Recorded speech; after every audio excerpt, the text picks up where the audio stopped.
Bonjour, c'est Geoffrey Couette. Et Cédric Le Gallo. Bienvenue sur Cinécran. Pour les crevettes pailletées. La revanche des crevettes pailletées.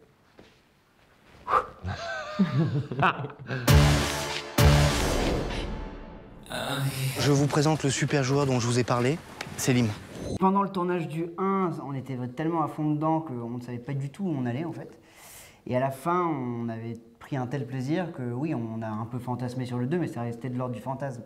On était en train d'imaginer plein de choses pour un éventuel 2 qui sans doute ne viendrait jamais. Et quand c'est venu, justement, ça a été de la très bonne surprise.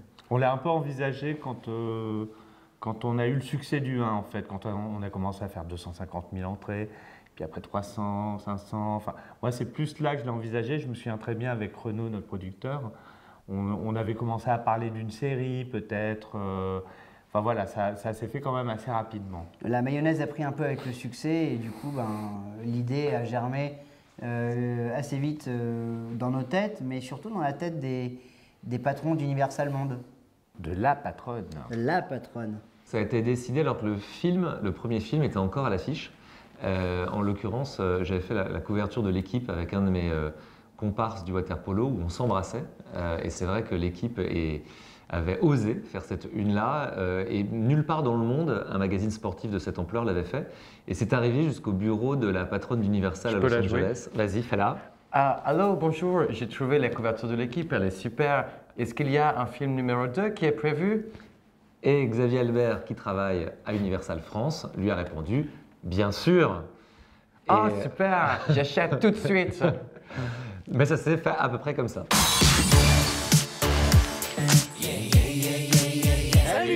Selim, je te présente les crevettes. Les crevettes? Parce que dans les crevettes, le meilleur, c'est la tête. La tête, et avec les paillettes, c'est c'est la fête. Voilà, merci Damien. On a tout de suite dit oui avec Maxime et Romain, avec qui j'écris et je réalise pour Maxime.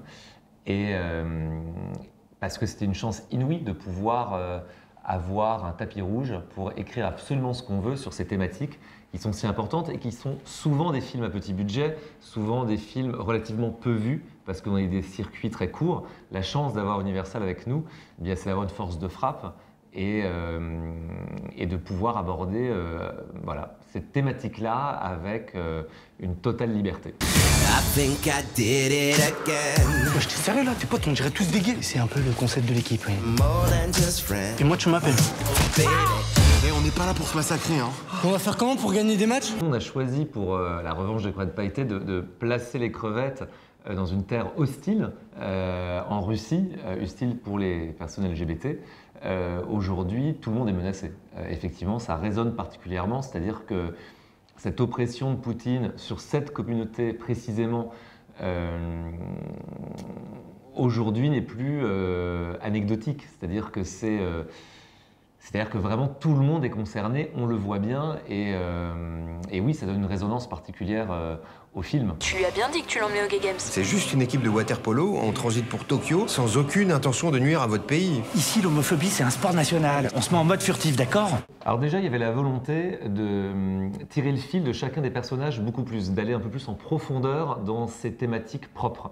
Par exemple, le personnage de Geoffrey est en couple avec une des crevettes, on ne vous dit pas laquelle, et il veut garder ça absolument secret. D'assumer, de ne pas voilà, assumer. exactement. Liberté, couple, est-ce que c'est compatible? C'est un peu des questions comme ça. Exactement. Et le film parle d'amour, du coup, parce que chacun des personnages a plus ou moins une relation parallèle, secrète, et aussi il y avait la volonté de les séparer, c'est-à-dire qu'à un moment donné, leurs chemins se séparent, ils ne sont pas tout le temps à 10 ensemble en permanence, ce qui était le cas du 1, et ce qui permet, quand ils sont que 2 ou 3, de vivre des choses en parallèle et d'avoir plus de place pour jouer aussi, pour s'exprimer et pour se raconter. Pourquoi vous avez si peur de nous? Qu'est-ce qu'il y a de si anormal à ce que deux personnes du même sexe s'aiment physiquement? J'ai jamais demandé à être différent. J'en peux plus, moi, de cette obsession de créer sa différence, alors que tout ce qu'on veut, c'est être comme tout le monde. Si on a pu avoir des enfants, si on a pu se marier, c'est grâce à des gens comme eux, qui combattent depuis des années l'homophobie, à grands coups de talons aiguilles et de gay pride. Ce qui est intéressant, c'est de confronter les crevettes à cette adversité et de voir comment ils vont réagir. Et justement, les crevettes réagissent avec leur folie, avec leur décalage. Et c'est ça qui est intéressant, c'est C'est-à-dire que l'humour, c'est l'arme du film, mais c'est l'arme des crevettes, en fait. C'est à travers l'humour qu'elles réussissent à se sortir de toutes les situations, à les dédramatiser et aussi à désarmer leurs adversaires. Et moi, je dirais même, je crois que je ne t'ai jamais dit ça, mais moi, j'ai l'impression que sur le tournage, les comédiens, pas tout le temps, mais il y a des endroits où les personnages vivent quand même des choses extrêmement difficiles. Et vous nous avez mis en danger, nous les acteurs, mais donc les personnages, et c'est ce qui fait qu'il y a peut-être une forme de vérité dans le film. C'est vrai qu'il y a des moments où on joue des scènes où tout le contexte est assez dramatique, mais nous, on ne le joue pas pathos. On n'est pas dans un truc où c'est genre c'est dur et on est dans la souffrance. Et je pense que moi, je sais qu'il y a des moments où je me disais, mince, je suis pas sûr si là c'est une scène de comédie ou de drame. Et il y a un fil comme ça qui est tout le long du film, et je crois que les spectateurs ressentent ça. Et ce danger, conscient ou parfois inconscient, je pense qu'il est une forme de vérité. Et donc ouais, ça faisait peur, mais c'est un endroit de jeu qui est passionnant. Les gars, je me demandais, ça vous dérange pas un hétéro dans l'équipe? Bah non, c'est cool. T'es notre quota. Oui, merci. Non mais je voulais dire s'il y en avait d'autres. Ah bah non, faut pas abuser quand même. En fait, le 2, même si on aborde des sujets plus graves, notamment l'intolérance et l'oppression russe sur la communauté LGBT, je le trouve beaucoup plus drôle. Attends, pourquoi tu demandes? Non mais comme ça, je suis curieux et tout. Un hétéro, ça va, mais dès qu'il y en a plusieurs, ça devient compliqué. Ouais, après tout devient beauf et compétitif. Comme le foot. Non mais attendez, c'est pas ultra discriminant ce que vous dites là? Non, la discrimination, c'est quand une majorité écarte une minorité. Là, c'est de la préservation. C'est même de la sauvegarde. Le premier volet, il y avait de la légèreté, c'était un groupe d'amis, c'était un road movie comme ça. Mais c'était pas un film tellement politique. Celui-ci, il est un peu plus. Mais il est traité, je trouve, que les situations sont beaucoup plus fortes, beaucoup plus drôles. Je l'avais dit que c'était pas une bonne idée. Oh putain, écoute, Joël rentre alors. Bah oui, t'as raison, ils attendent que ça, qu'on sépare pour nous attaquer.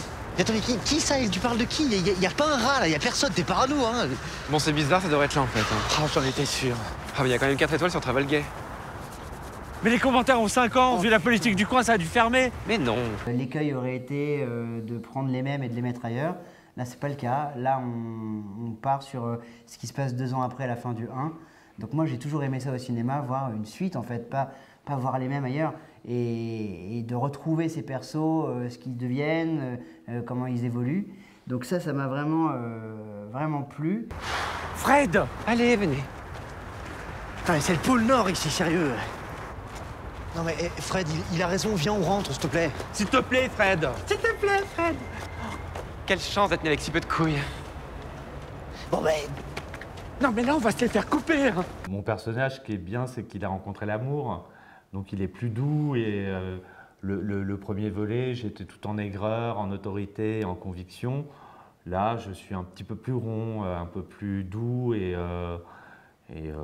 oui, donc c'est une belle évolution de rencontrer l'amour. Bon, imaginons, un type que vous connaissez pas intègre l'équipe, vous faites quoi? Vous lui demandez s'il est gay ou pas? Quoi? Ça va pas, c'est super intrusif. Et déplacé. C'est très déplacé même. Ok, et comment vous sauriez s'il est gay alors? Bah, avec le gaydar. Ah non, pas ce mot, s'il te plaît. Qu'est-ce que c'est encore ça, le guédard? Les dauphins, ils ont un sonar. Les militaires, ils ont un radar. Bah, nous, on a le guédard. N'importe quoi, mais... Bah, tiens, lui, là. Tu vois? Bah, moi, direct, je peux te dire qu'il est gay. Mais non, rien à voir. Ah, mais tellement gay. Beaucoup trop beau pour être hétéro. C'est compliqué, votre truc, hein. C'est un peu un 6e sens, c'est chimique en fait. C'est comme les meufs quand elles savent quand leur copine ont leur ex, c'est pareil. Oh, dégoût. Pour le 1, moi j'ai eu très peur au tout début de Xavier. Je me suis dit, waouh, il est tellement exceptionnel, hein, tellement truculent, outrancier. J'ai hésité, mais j'ai adoré. Et quand je l'ai retrouvé, j'étais déjà très heureux de le retrouver parce que il a une folie qui me plaît bien. Et je dois dire que je crois qu'après le tournage du 1, j'ai aussi, moi, Geoffrey, je sais pas comment dire, transcendé ma propre folie. Enfin, en tout cas, il y a eu un truc de flamboyance assez agréable. Et je pense que je le dois quand même au rôle.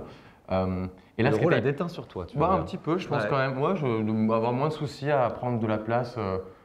Je sais pas le bon terme, mais ouais, si, je pense. Exister pleinement. Ouais, à exister, à être plus fier, à être plus là. Je pense que c'est ça. Plus fou, hein. L'enfer. On va crever ici, hein, moi je vous le dis.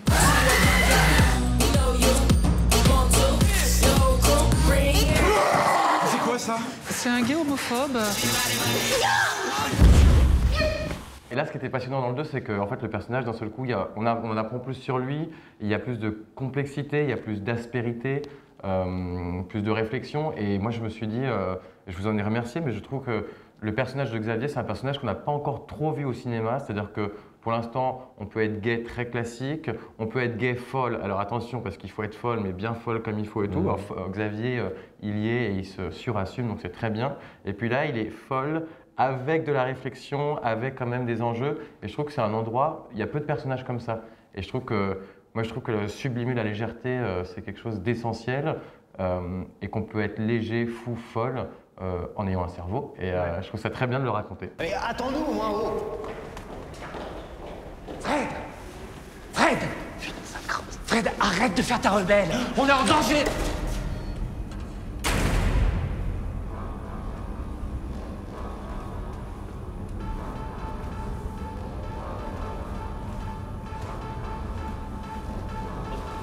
Je crois que c'est là. C'est pas si bas. Comme Geoffrey, je pense que j'avais un peu de doute sur le 1. Je savais pas du tout où j'allais. Et puis sur le 2, ce que j'ai trouvé très bien, c'est qu'en fait, ils nous ont pas consultés. Et en fait, ils ont travaillé de leur côté. Et après, enfin, la première lecture, d'ailleurs, j'ai fait quelque chose que je n'avais pas le droit de faire, c'est que je l'ai fait lire à un copain scénariste qui m'a dit « mais c'est dément ». Il m'a dit « c'est dément, je reprends l'idée ». Et il m'a dit « non, mais il m'a dit c'est bon, il y a tout ce qu'il faut ». Enfin, mais en fait, moi, quand je l'ai lu, quand j'ai lu le 2, oui, je me suis dit que j'y allais, quoi, en fait. On est des crevettes! On est des rebelles! On est des insoumis! Et tu comptes faire quoi là, Mélenchon? Merde!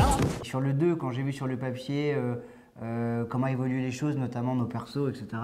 Et puis les thèmes abordés, et puis le côté plus politique, mais le côté toujours humoristique, parce que c'est toujours par la comédie qu'on arrive à faire passer les bons messages.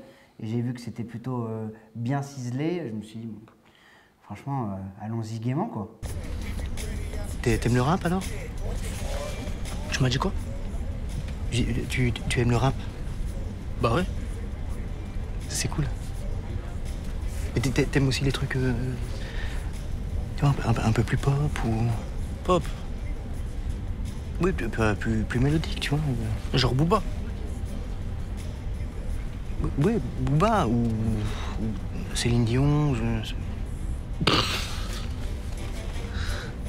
Depuis le début du projet, il y avait la volonté d'avoir un nouveau qui permet d'aborder en plus de nouvelles thématiques. En l'occurrence, quand on est issu d'une famille musulmane, de quartier, ben voilà, s'assumer homosexuel, c'est pas facile. Et en tout cas, ce personnage permet de porter ça, de raconter ça. Et ce que Bilal nous a raconté, lui, il a découvert le film au cinéma, le premier film, comme un spectateur tout à fait lambda et sans savoir un jour qu'il allait être dans le film. Donc lui, il a vraiment eu le sentiment de rentrer dans l'écran. Quelle souplesse!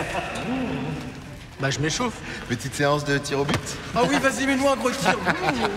Qui veut commencer?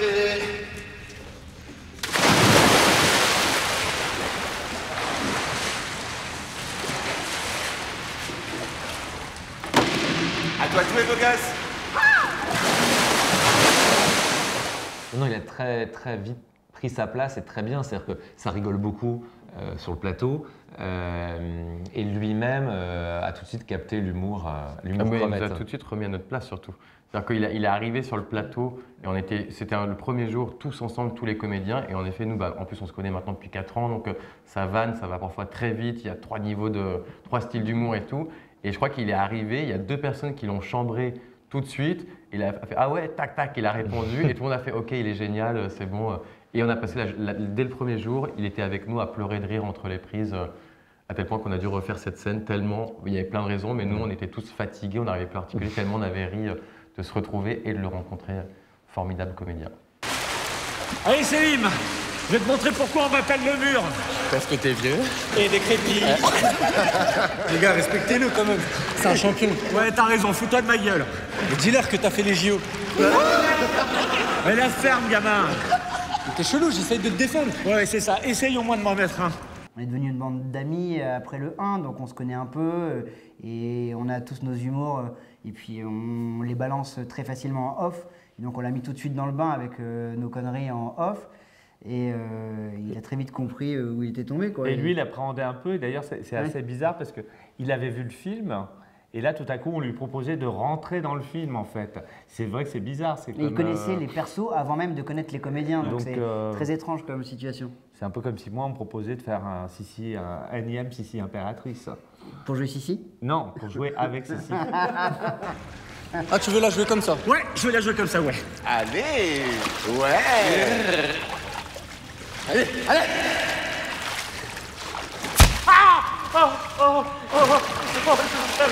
Non, mais ça va pas la tête ou quoi? C'est un gardien, non? Oui, mais il est nul, le pauvre. Allez, penche ta tête en arrière.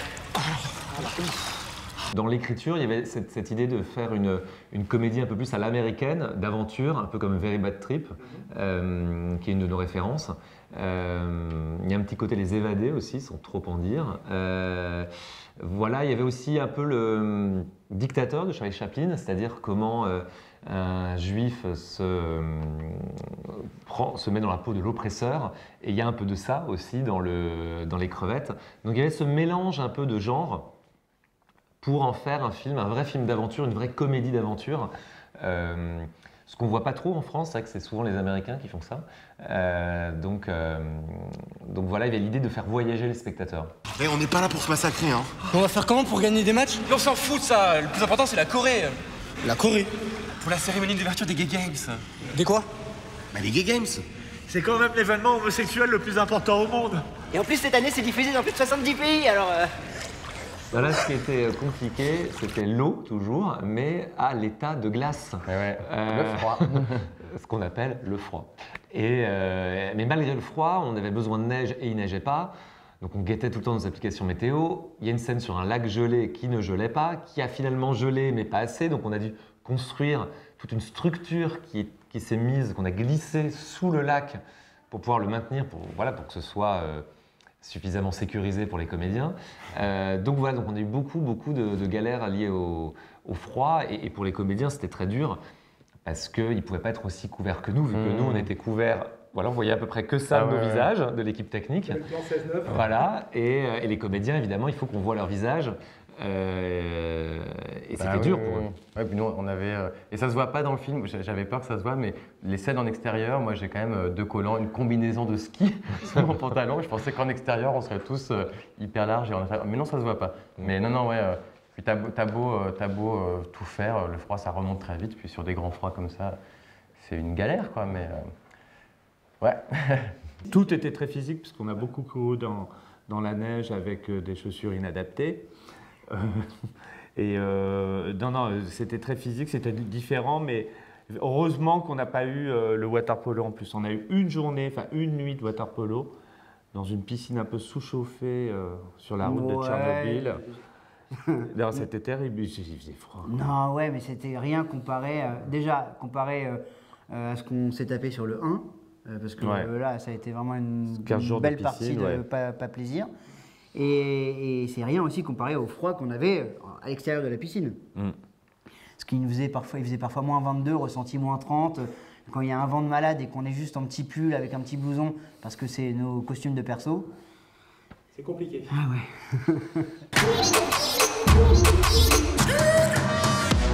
Il faut appeler les flics. Avec Damien, on est tombé dans un guet-apens. I love the grinder to kick the gays.